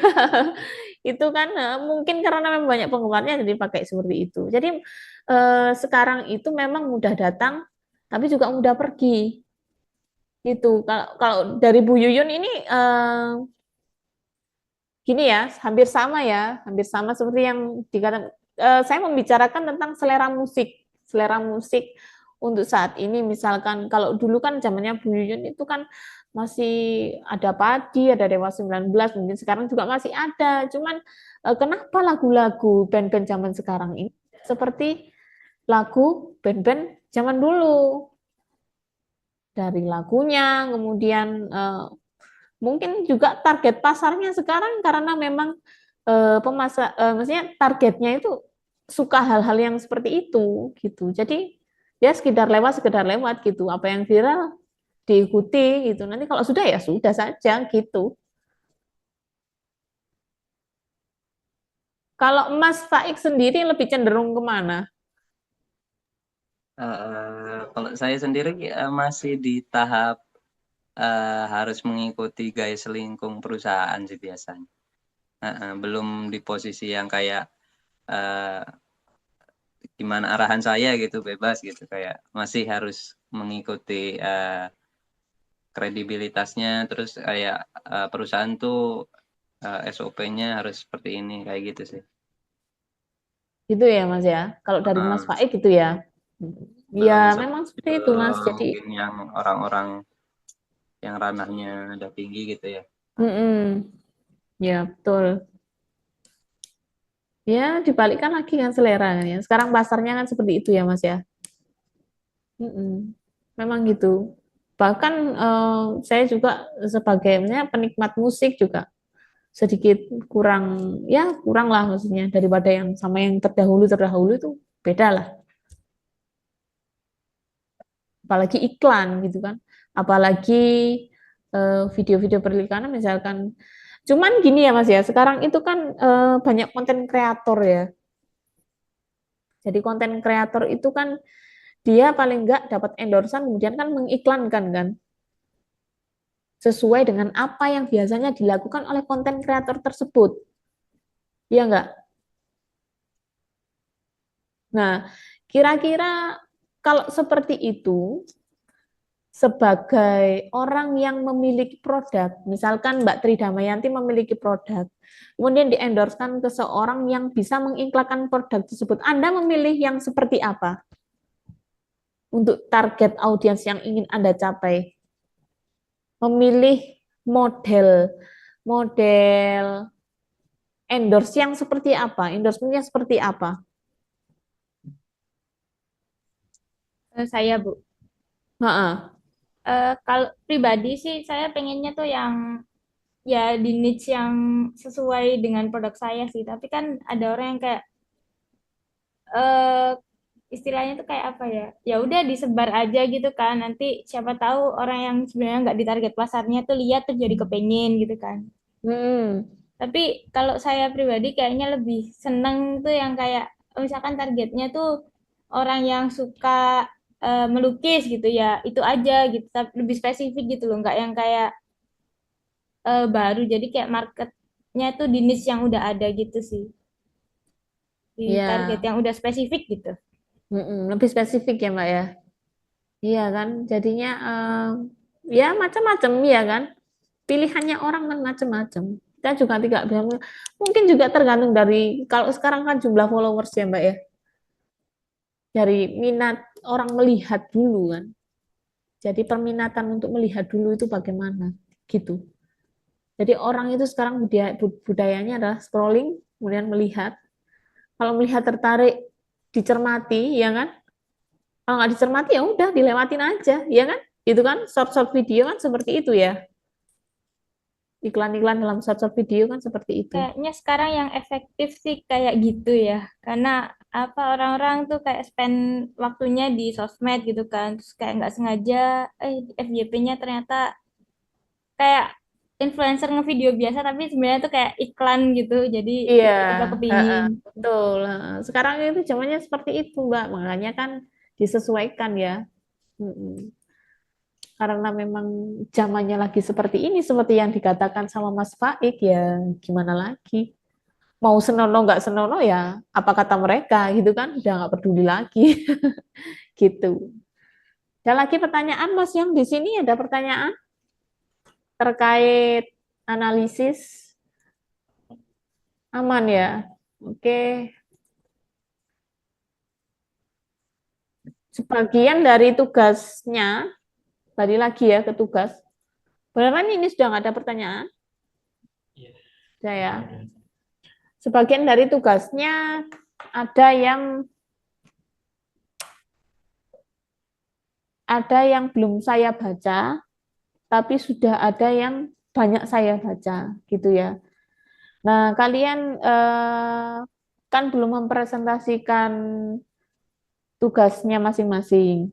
Di sini juga yang masuk cuma 1, 2, 3, 4, 5, termasuk ada yang di kelas, ada 2 orang. Ini mungkin juga sudah siap, Mas? Untuk yang jurnal? Belum, Bu. Belum ya? Nah, yang jurnal tuh saya masih belum tahu tuh suruh ngapain. Karena di minggu pertama nggak masuk ya. Nggak masuk. Jadi ini nanti disampaikan dulu tugasnya ke temennya ya. Kan ini objek iklannya berbeda-beda. Jadi ini per satu-satu orang dulu, nanti disampaikan iklannya ini. Kemudian seperti yang tugasnya dikerjakan itu disampaikan saja, gitu saja. Seperti itu. Nanti di pertemuan berikutnya itu tugasnya tetap sama di jurnal yang tetap seperti itu, objeknya itu. Cuman diidentifikasi pakai 3 tadi itu ya. Kayak bikin Masih ingat, Mas? presentasi gitu nggak, Bu? Gimana? Kayak bikin slide presentasi gitu. Iya, tapi yang di minggu pertemuan berikutnya, yang tugas kedua, yang individu tugas kedua ya. Oke. Kalau yang kemarin kan cuma diketik aja di Word, kemudian dikirimkan, ya kan? Sudah, Mas? Oh, saya kok lupa ya itu namanya. Oh, sudah. Sudah ya. Karena Samen kan masuk dari minggu awal ya kan, Mas? Iya, tapi ngeblank Bu habis lebaran, Bu. Iya, sama Bu Yu juga ngeblank kok. Tapi setidaknya ingat ya, tugasnya Iya. apa aja. Itu terus bisa dimulai dari kalau yang di sini yang di kelas langsung ini masih belum siap sih, karena memang minggu pertama nggak masuk, jadi dimulai dari yang online dulu ya. Dari Mbak Tri Ramayanti bisa langsung aja ya. Gimana? Dari Mbak Tri Ramayanti bisa langsung. Iya, apanya gitu, Bu? Untuk mengkomunikasikan tugasnya, misalkan iklan ini kan sudah ada beberapa poin yang harus disampaikan. Dari yang tugas pertama yang di format itu atau yang Ya, tadi yang ada di format itu.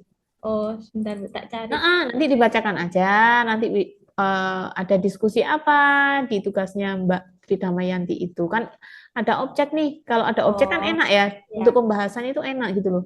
Makanya saya suruh untuk cari judul yang berbeda-beda supaya objeknya juga berbeda-beda seperti itu. Oh, ya, bisa. Saya nanti tinggal baca aja di tugasnya yang pertama disampaikan, sudah gitu Jadi aja. saya nggak perlu sharing screen ya?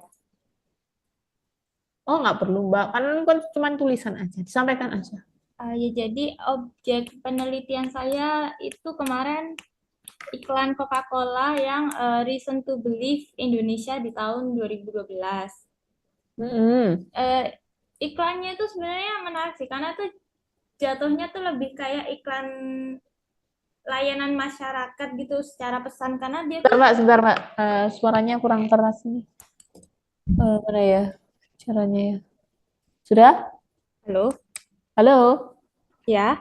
Ya? Bisa diulang kembali? Ya. Iklannya kan iklan Coca-Cola Reason to Believe Indonesia 2012. Ya. Dan iklannya itu dirilis pada berdekatan sama Hari Sumpah Pemuda gitu. Secara pesan dia tuh lebih, menurut saya tuh lebih ke arah kayak iklan layanan masyarakat, karena dia tuh kayak menyerukan supaya ini loh kita bisa buat menjadi Indonesia yang lebih baik. Sebenarnya kayak ya nggak ada hubungannya banget gitu sama Coca-Cola kan, cuman ya ada scene di mana mereka minum Coca-Cola, cuman tuh lebih mengkomunikasikan kalau ini orang-orang di masa-masa yang kayak ada korupsi, ada apa tuh kayak pemuda-pemudanya tuh masih semangat buat memperjuangkan hal-hal baik di Indonesia gitu sih pesannya gitu. Jadi dan tepat sekali karena tuh dia ada tagline kayak menunjukkan persatuan, kebebasan yang mana tuh menunjukkan Sumpah Pemuda gitu. Dan emang kayaknya target audiensnya tuh ditujukan buat pemuda-pemuda di Indonesia gitu. Menurut teori komunikasi sendiri tuh yang ingin disampaikan di iklan itu ada persatuan, kebebasan, kebersamaan, kepribadian, dan prestasi. Kalau menurut teori psikologi,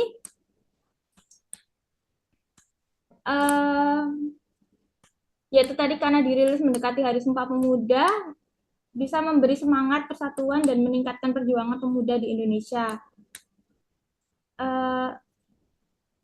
Di iklan tersebut mengandung makna-makna yang sangat relevan dengan kondisi rakyat Indonesia, bukan hanya tahun 2012 itu aja menurut saya, tapi juga saat ini pun tuh masih bisa relate gitu ya sama kondisi di Indonesia gitu. Yang menunjukkan di setiap keburukan yang terjadi di Indonesia tuh masih banyak orang-orang yang berusaha tiap harinya buat melakukan yang terbaik untuk ya kebaikan negara itu gitu. Iklan ini merupakan gambaran yang pas dalam menyampaikan pesan dengan teori psikologi seperti behavioral yang menekankan pada lingkungan sekitar kita dan perilaku rakyat Indonesia. Juga humanisme yang menggambarkan potensi positif manusia di tengah hal-hal buruk. Menurut teori semiotika dalam iklan ini paling terutama tuh terlihat di scene pertama, yang di scene pertama sekali tuh menunjukkan teks tulisannya tuh pada tahun 1928 pemuda Indonesia berkumpul untuk semangat perubahan. Kalimat tersebut tuh memiliki makna tersirat yang yaitu tuh emang apa ya, semangat perubahan di tahun itu tuh hari dimana Sumpah Pemuda dibuat gitu. Ya, seperti itu, Bu. Segitu. Halo? Halo, ya. Ya, sudah. Jadi dari yang Mbak Tri Damayanti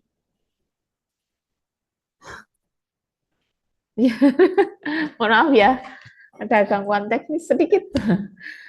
Jadi yang Mbak Tri Damayanti sampaikan itu yang di sini, mohon maaf ya, ini perkara teknis sekarang. Jadi ada beberapa yang Bu Yuyun sedikit agak miss tadi kata-katanya ya, maksudnya entah itu maksudnya seperti ini atau bagaimana. Kalau misalkan di share screen bisa nggak, Mbak? Iklannya atau apanya, Bu? Tadi kata-katanya aja nggak apa-apa. Harusnya bisa sih.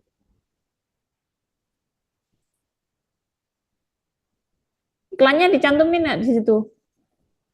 Oh, enggak. Nggak apa-apa. Tadi kan ada Bu Yun yang miss ya, karena Ini sudah. yang agak atas lagi. Lagi. Nah. Iya. Iya. Oh iya ini. Oke. Oh iya betul. Berarti tadi Bu Yun nggak salah dengar.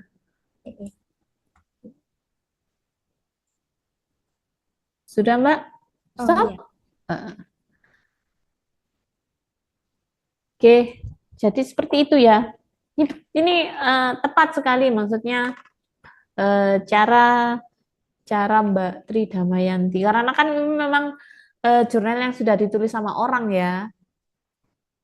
Jadi ini sudah ada penelitiannya, karena memang sudah jelas. Jadi tinggal di Mbak Tri Damayanti ini cuman istilahnya intinya pada iklan ini seperti ini, poin-poinnya sudah jelas ada di penelitian orang gitu.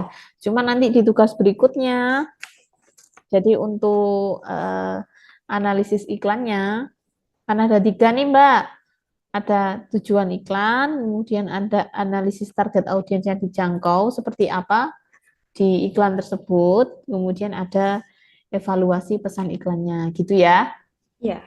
Tapi kalau secara keseluruhan sudah benar.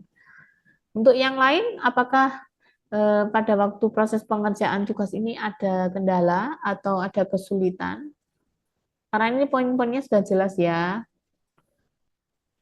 Saya Bu, Ya, gimana Mas? kalau saya tuh kendalanya saya merasa saya salah atau mungkin kurang tepat dalam pemilihan jurnal ya Bu. Pemilihan jurnal. Iya. Judulnya apa Mas? Mohon maaf ya, saya ini ketinggalan ininya. Sik, tak cari. Dulu kan sudah pernah konsultasi ya? Sudah Iya. ya? Judulnya Waktu apa di Mas? awal. Studi kasus sorry. Pengaruh media iklan televisi terhadap keputusan pembelian konsumen kopi instan kapal api. Nah, itu kan sudah jelas objeknya, kopi Ya, instan. tapi kalau saya lihat dari teman-teman itu kan mengambil apa istilahnya jurnal tentang meneliti satu iklan di televisi gitu loh. Jadi kayak satu kampanye mereka. Nah, sedangkan saya ini lebih ke iklannya in general, iklannya kopi kapal api in general, korelasinya dengan pembelian kopi terhadap mahasiswa. Begitu. Target audiensnya. Iya, jadi korelasinya langsung ke salesnya gitu. Jadi Nggak ada yang salah, Mas. Karena kan memang beda-beda ya. Itu nggak salah. Untuk pemilihan jurnalnya nggak salah. Karena sudah jelas ada objeknya, kemudian target audiensnya ada, ya kan malah lebih enak kan seperti itu.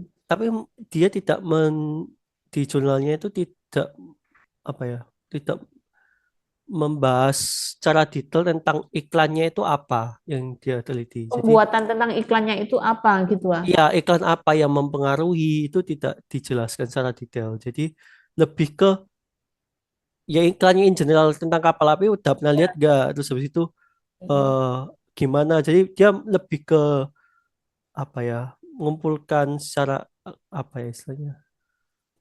Kuantitatif gitu lah, Bu. Data pengumpulannya seperti itu. Oh, datanya kuantitatif, Iya, jadi tidak deskriptif. minim sekali sih, Bu. Tuh. Oh ya, mungkin kalau objeknya sih nggak ada salah ya. Cuman mungkin kesulitannya nanti di Mas Arhamnya ya kan? Iya, betul. Itu Iya. saya rasanya seperti itu sih. Nah, kesulitannya mungkin nanti di Mas Arhamnya untuk pengembangan di analisisnya ya Mas ya. Ya boleh ganti Mas. Siap. Boleh ganti, boleh tetap juga nggak apa-apa. Atau mungkin dicari jurnal pendukung yang lain bisa. Misalkan dengan objek yang sama, kemudian dicari ada topik lain nggak tentang objek itu boleh. Yang penting masih seputar psikologi dan komunikasi iklan gitu ya. Oke, baik Bu. Atau membahas psikologinya juga nggak apa-apa. Soalnya kan kalau wujud visualnya kan ya penting sih ya, maksudnya untuk memahami simbol, tanda penanda ya. Gitu.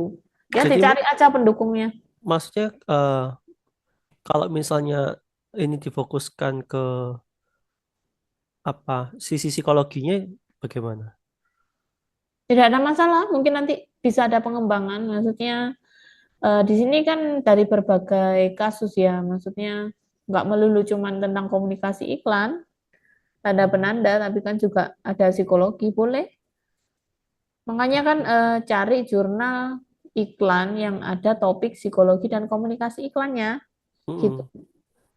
Jadi kan nggak melulu tentang komunikasi, wujud visual, boleh tentang psikologi nggak apa-apa. Kalau memang bisa, kalau memang ada, bisa ditambahkan gitu ya. Oke, baik Bu. Mas Faik? Ya, sama-sama Mas. Mas Faik, gimana Mas? Bisa disampaikan? Apanya Bu? Jurnalnya? Iya. Kalau perlu ada iklannya, boleh. Ditampilkan, boleh. Daripada terjadi miss ya, mending di share screen aja. Karena di sini suaranya kecil, sudah besar kan. Tetap Mas yang di kelas Bisa terdengar jelas enggak? Suaranya Jelas kecil ya? kan? Enggak. Yang Ya? tadi kurang. Oh, yang tadi Yang kurang. pas Mbak Tri. Heeh. Hmm. Kalau saya ini Bu tentang iklan Oreo sih gitu. Mm-mm. Target segmen pasarnya ke anak-anak gitu sih ya, kayak bikin animasi versi hiu. Punya judulnya Penuh Keajaiban gitu.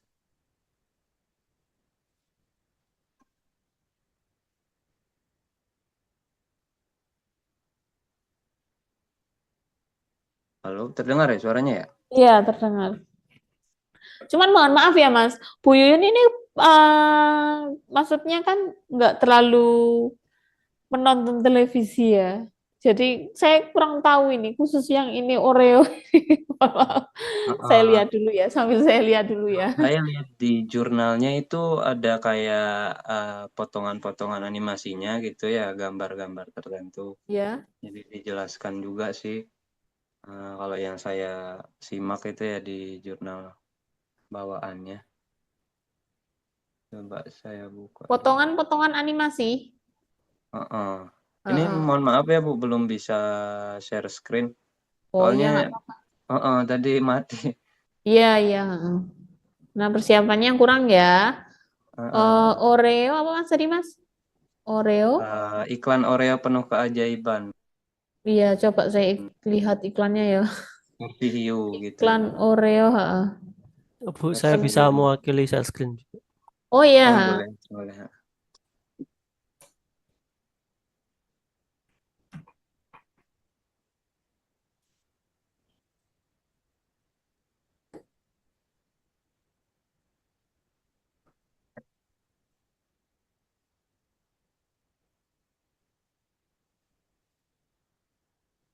Iya, bener ini Mas. Betul. Eh, oh maaf Bu, bukan yang ini. Yang ini yang versi hiu, Mas. Yang versi apa? Versi hiu. Nah, ada. Oh, ini ada berbagai versi ya. Betul. Kamu yang versi hiu. Mm-mm. Oh, Jurnal yang gitu. diangkat yang versi hiu. Ya, ya, ya, ya.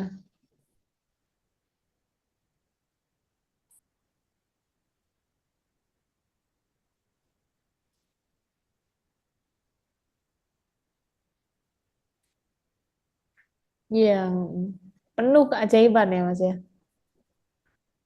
Oke. Gimana, Mas? Bisa dilanjutkan? Hmm. Udah jelas ya iklannya ya? Kalau Mas yang di dijelaskan sini? juga ya, Bu. Jelas. Kalau misalnya di jurnal ini sih cukup banyak ya yang dibedah ya. Dari konotasi, denotasi, juga ada mitos sama makna iklan gitu sih. Kalau denotasi dan konotasi berarti Roland ya, Mas ya? Iya. Semiotikanya Roland Barthes itu seperti itu.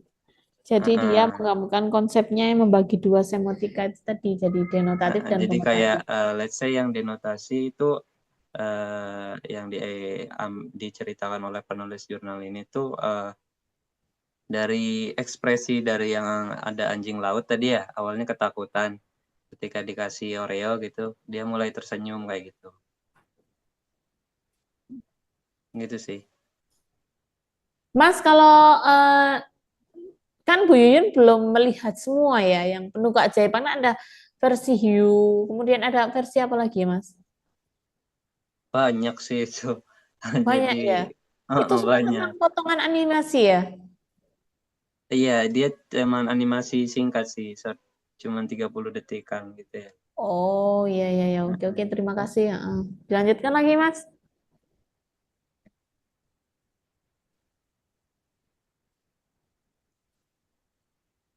Ini maksudnya lanjut ke siapa ya, Bu? Masih saya ya? Mm-mm. Sudah. Oh, ini sih intinya itu mengajarkan untuk berbagi gitu sih. Nggak peduli dengan stereotip orang yang memberikan gitu. Dengan penalaran yang lebih mudah dan menarik untuk anak-anak seperti itu sih. Iya, Intinya gitu sih kalau yang saya tangkap ya dari penalaran untuk bisa ini ya, ya jadi pahami anak-anak sama tuh anak-anak ya. lebih mudah seperti itu. Karena Dan ini juga juga menarik kan edukasi ya, namanya Mas ya. anak-anak lebih mudah terdistraksi ya. Jadi digambarkan dengan kartun animasi yang menarik seperti itu sih, kayak seperti buku-buku bergambar gitu. Dan nggak terlalu ambigu juga ya, Mas ya. Ya, jadi dibuat sesederhana mungkin gitu. Iya, betul. Juga brand awareness-nya nyampe seperti itu. Hmm. Jadi dia sampai besar pun dia bakal ingat gitu. Atau bahkan mungkin bila ada yang fanatik gitu, koleksi kayak ini apa namanya souvenir-souvenirnya kan ada tuh ya Oreo. Kayak gitu. Ya. Kayak McD ya, Mas ya. Modelnya seperti itu ya kan. Mainan-main di McD. Oke. Ada pertanyaan untuk Mas Faid yang di kelas?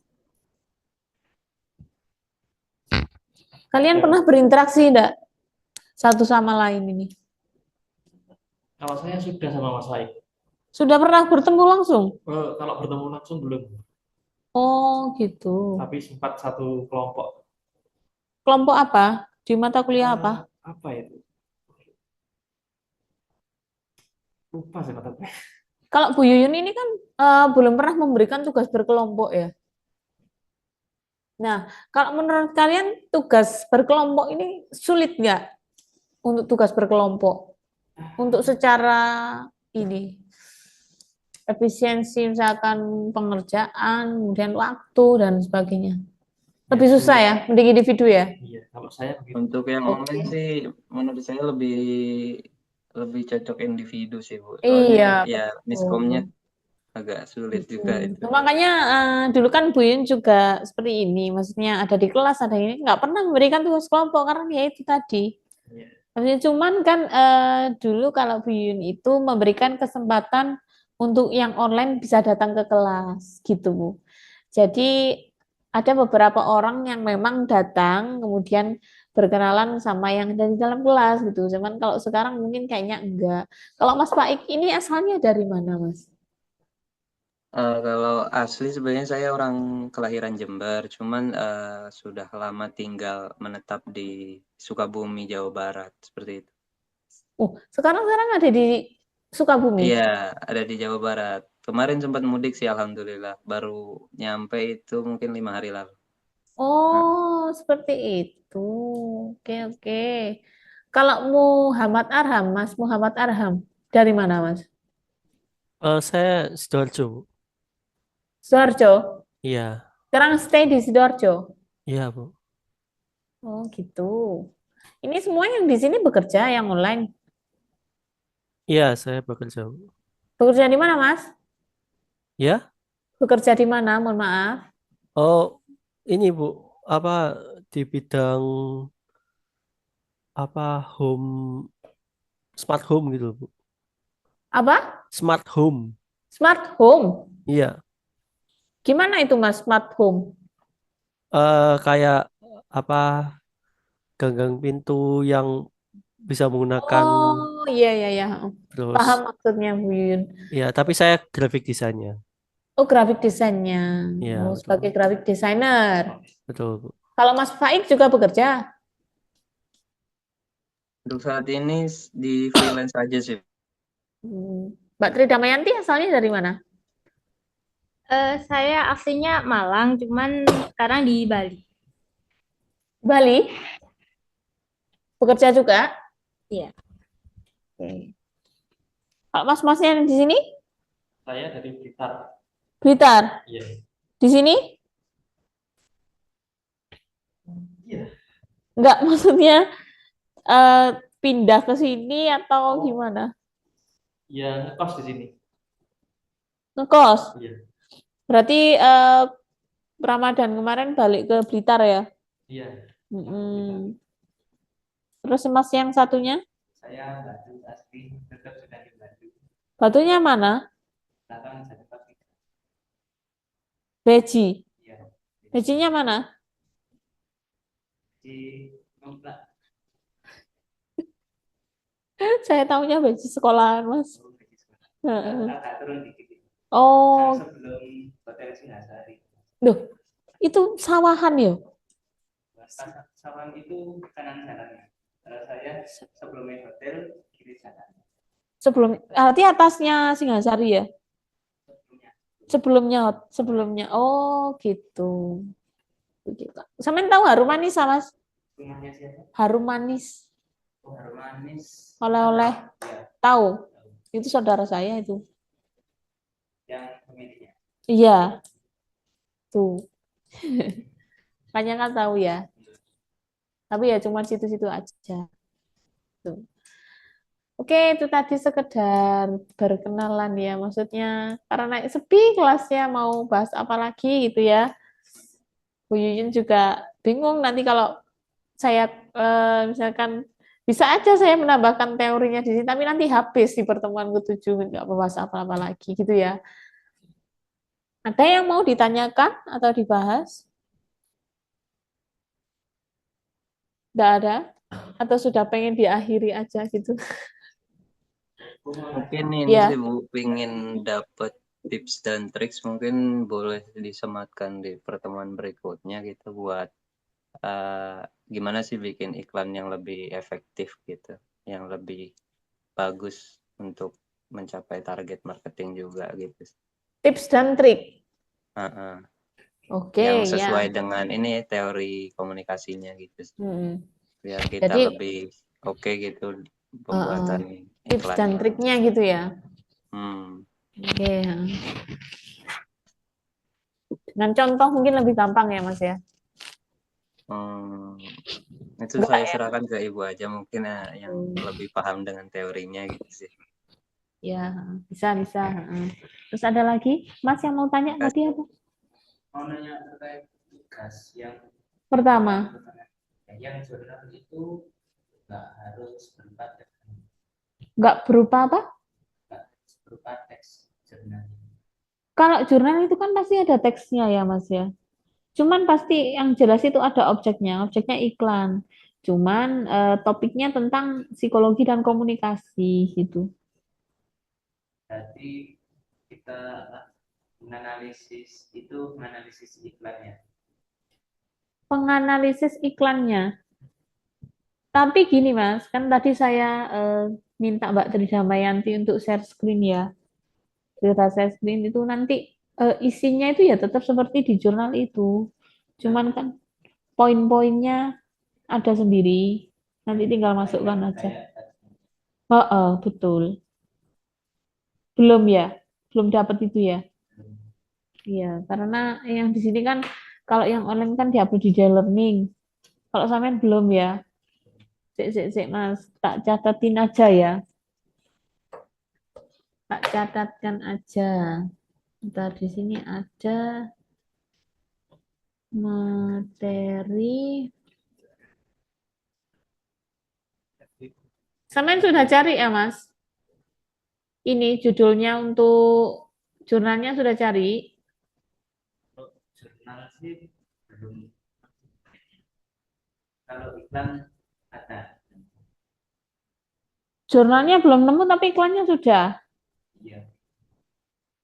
Tuh di kasusnya tentang apa misalkan?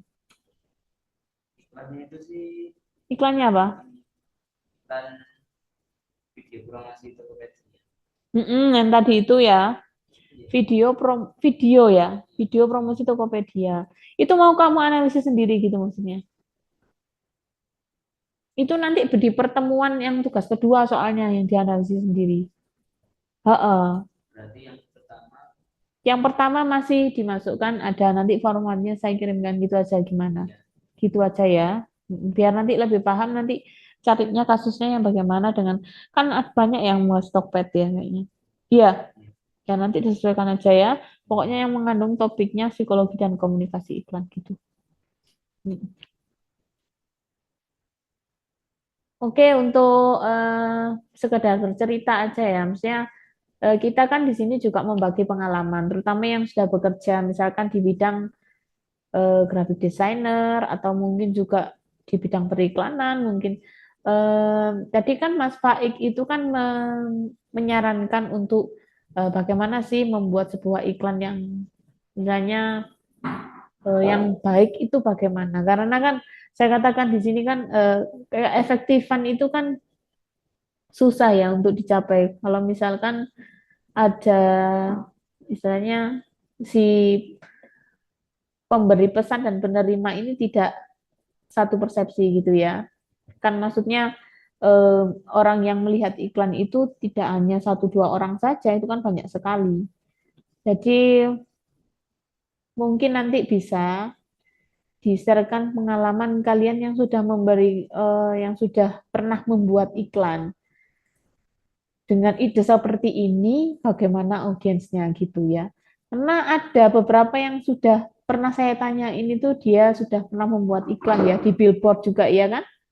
Kemudian ya banyak sekali itu nanti bisa ditanyain audiensnya bagaimana setelah melihat iklan yang dibuat gitu ya. Nanti kalau sudah masuk semua mungkin bisa Mas ya untuk berbagi pengalaman dari si pembuat asli gitu ya. Buyun tahu teorinya cuman nggak pernah membuat iklan. Mungkin kalau membuat poster pernah Mas gitu. Kalau Mas Faik mungkin juga pernah sering mungkin membuat poster ya. Iya nggak? Alhamdulillah sih Bu, Atau sempat. sudah pernah membuat iklan belum? Lebih ke yang ini sih, yang digital di konten gitu. Kalau iklan, nggak sampai yang video biasanya ada lagi gitu bagian. Saya di yang di desain grafis dan konten kreator sih rata-rata project-project. Oh, gitu. Ya macam-macam ya. Medianya macam-macam, jadi nanti ya disesuaikan aja sama kondisi zaman gitu Mas ya. Nggak jadul-jadul banget dan nggak ketinggalan-ketinggalan banget gitu. Dan nggak terlalu FOMO-FOMO banget gitu kalau katanya mahasiswa reguler gitu. Mereka suka yang bahas FOMO-FOMO soalnya kalau yang di reguler gitu. Ada pertanyaan lagi atau sudah bisa Bu Yun akhiri ya? Kalau sudah bisa dilanjutkan di pertemuan minggu depan gitu. Tugas selanjutnya nanti disampaikan di learning atau di grup WA bisa ya?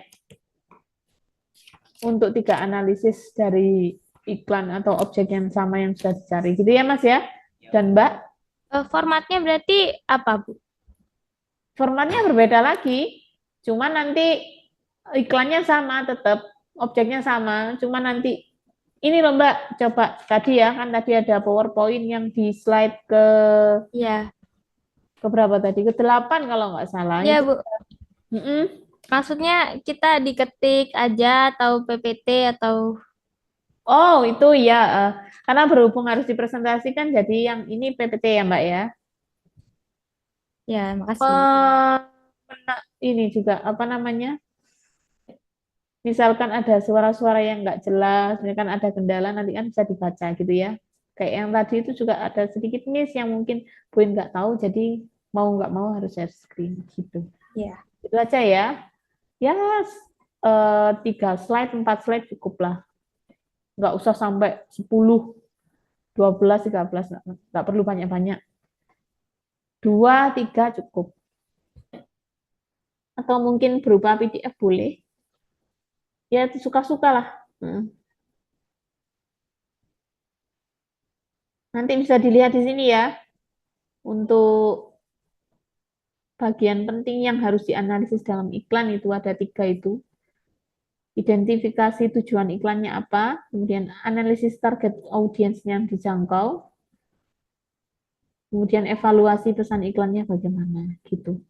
Meskipun kalian bukan pembuat iklan, tapi setidaknya kalian kan sedikit banyak sudah mengetahui teorinya ya. Meskipun teori semiotika tidak kalian dapatkan satu mata kuliah khusus, tapi setidaknya kalian sudah berlatih untuk menganalisis iklan pakai analisis semiotika dalam iklan gitu ya. Kalau misalkan seperti punyanya Mas Muhammad Arham tadi, tidak bisa dianalisis pakai teori semiotika, berarti pakai teori psikologi bisa. Tekan persepsi atau apa bisa ya Mas ya? Iya Bu. Pada intinya nanti sama karena ini satu kesatuan psikologi dan komunikasi iklan. Satunya nanti ke persepsi. Ya, ada pertanyaan untuk tugas selanjutnya, Mas? Mas yang di sini ya, yang di kelas. Ini kalau misalkan tugasnya sudah selesai, berarti kan harus nggak tanpa mengumpulkan ya. Jadi dikirimkan lewat WA saja nggak apa-apa, Mas. WA. Kalau sudah diketik ya. Ya. Nanti bisa saya langsung koreksi gitu ya. Jadi tidak usah mengumpulkan dalam bentuk fisik ya. Ya.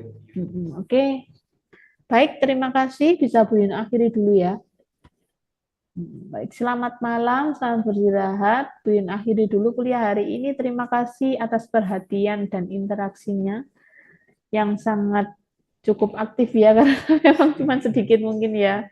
Jadi lebih intens. Jadi terima kasih. Wassalamualaikum warahmatullahi wabarakatuh. Waalaikumsalam warahmatullahi Terima kasih, Bu. Terima kasih, Ya, Bu. Terima kasih. sama-sama.